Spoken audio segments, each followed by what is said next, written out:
Ассалаумағалейкум, құрметті де қадірлі біздің көрермендер. Ондай болмақ қайда деп айтпағылым сүйсеңіз деген екен. Өзі қарапайым жұмысшы болса да, әлемнің 3 дүркін чемпионы, ұлағатты ұстаз, 8 қырлы, 1 сырлы, Алтыбаев Нартай ағамыз. Ассалаумағалейкум аға. Уағалейкум ассалам. Қош көрдік.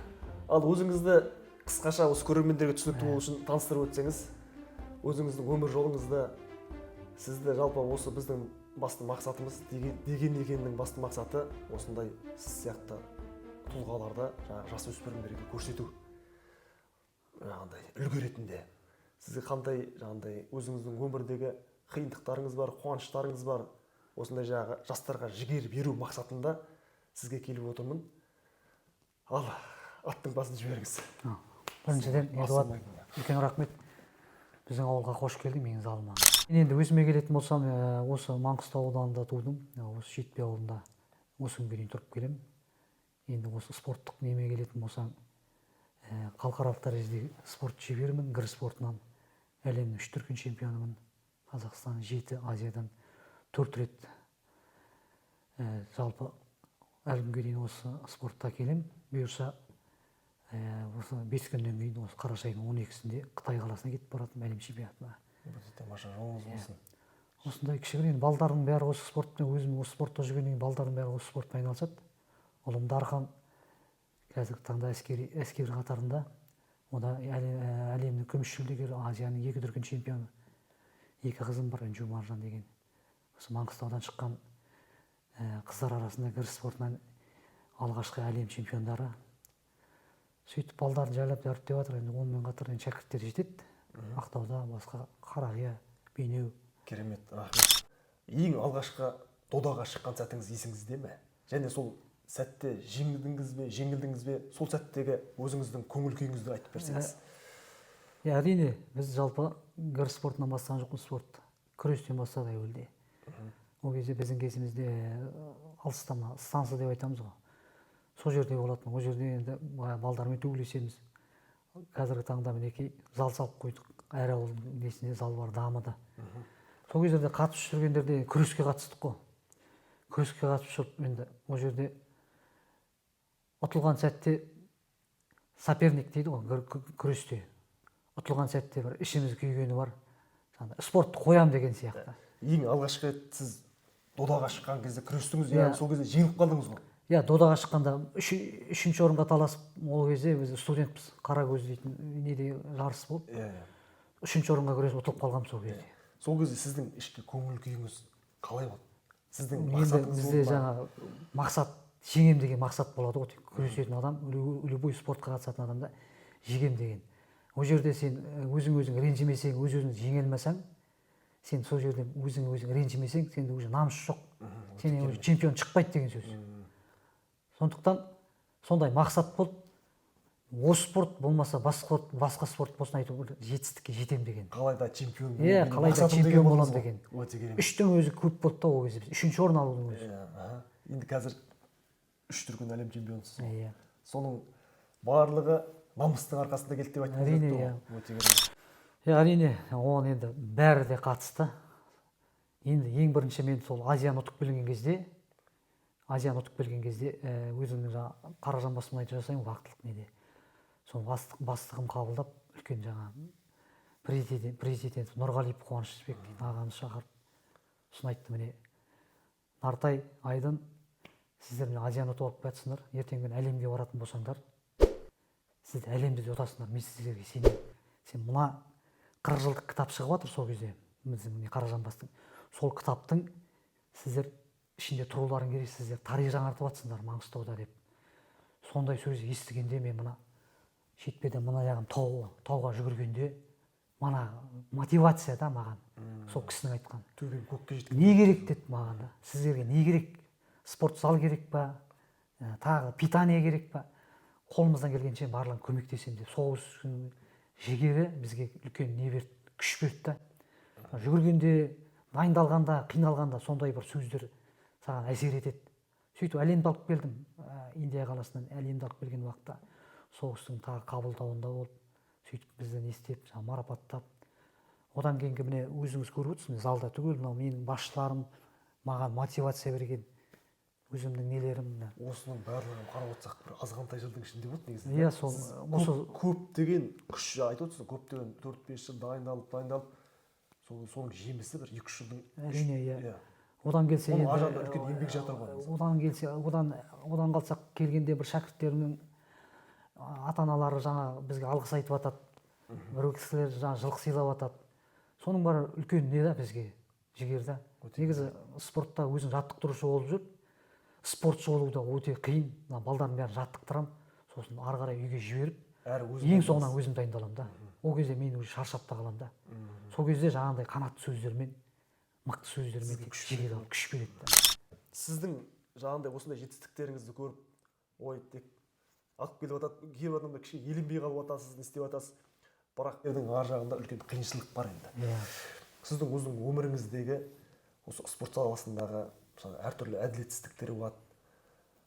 Сол өзіңіздің басыңыздағы оқиғаны айтып берсеңіз, осы әділетсіздік. Менің басымда енді ондай не өтті деп ойламаймын. Жаңа өзім айттым ғой, 8 жыл ұтылдым. Тәжірибе жинақтадым. Қазіргі таңда мен енді профессионал болғаннан кейін ондай қателіктерге жол бермеймін. Мен ол бәріне дайынмын өзім психологиялық тұрғыда. Ал балдарымда болды.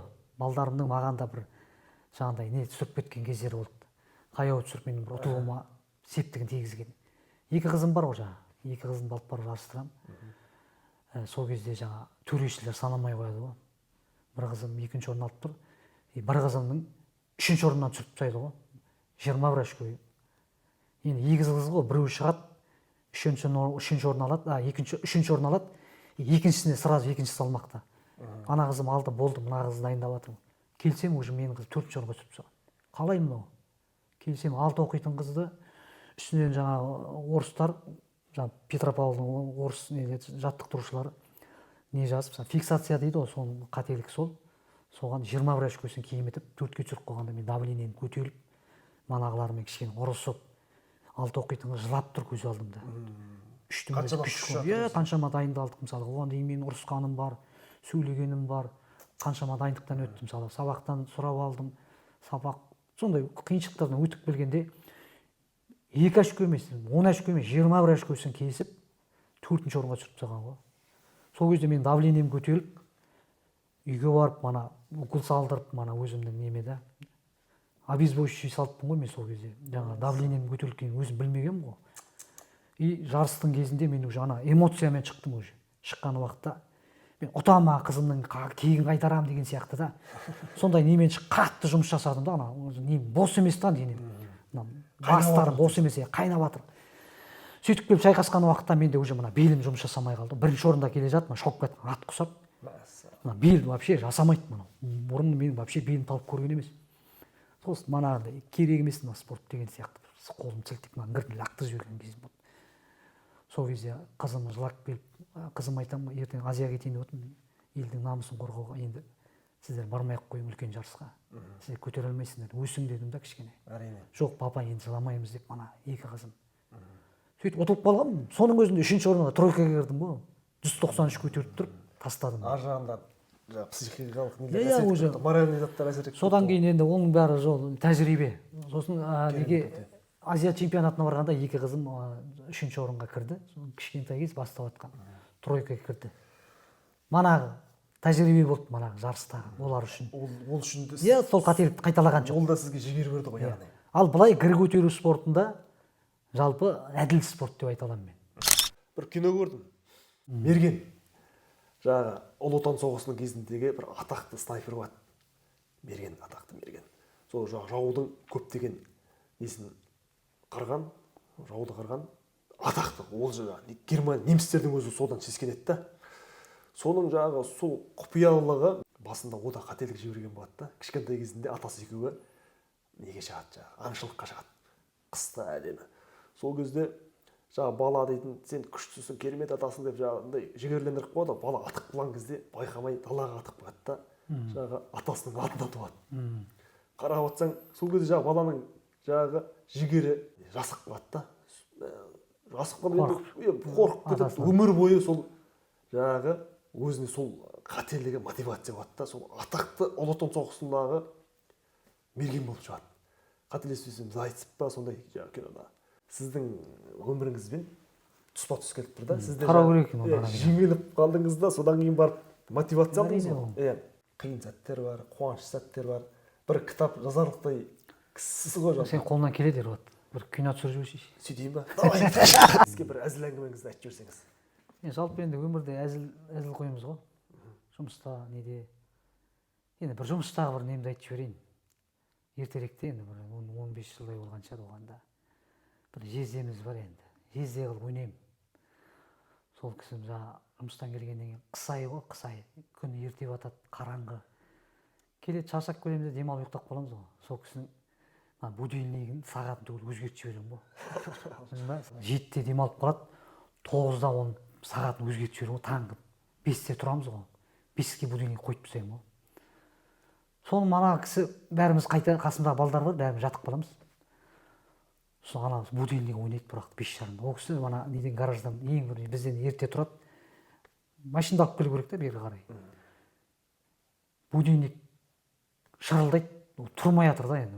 Сыртынан сірә видеокамераға түсіріп алдық қой. Бір жерге скрити камера қойып. Тұрмай жатып, будильник әрең тұрады ғой.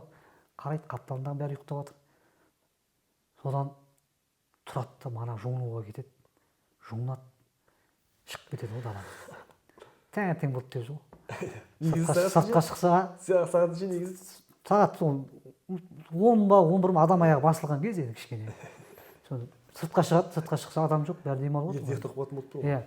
Ақыранға барады, адамдар қайда деп шығып барады. Адам көрінеді ғой енді бірге кетіп баратқан. Адамдар жоқ. Ағасы қайда барасыз? Таң атқан жоқ па? Машина алып кетуге кетіп барады гаражға дейді. Аға сағат дейтін 10 ба, жаңа неше 9 ба 11 ма сондай. Мәссаған деп ішке келеді ғой, бәріміз күліп жатырық қой жаңа. Сұхбаттың басты дәстүрі кітап сыйлау. Сізге Сәуірбек Бақбергеновтың «Қайран шешем» деген кітабын тарту етемін. Рахмет. Жалпы кітап оқымайтын едік. Мектепте де сабақты қатты оқығам шамалы. Осы кітапты бірақ енді оқимын мен. Ерболат, сен арнайы келіп жұмысқа алып кетіп отырсың. сұхбат алған үшін үлкен жұма. Мен неде болды, пойызда жатып оқимын. Қанат сөз дегенде ең бірінші жалпы спортта болсын, жалпы өмірде болсын, ең бірінші адам өз-өзін жеңу керек, мықты болу керек. Қай жағынан да, рухани жағынан да, жігер, намыс жағынан да. Сол себепті енді бізде енді жарыста 10 минут уақытқа мысалы қаншама дайындаламыз. Сондықтан әркім өзін кім жеңіп біледі, сол адам ғана жетістікке жетеді жалпы. Кәсіпте болсын, ұжымда болсын, карьерада болсын. Сондықтан енді өте керемет. Сондықтан мықты болу керек. Нартай Алтыбаев ағамыз деген екен.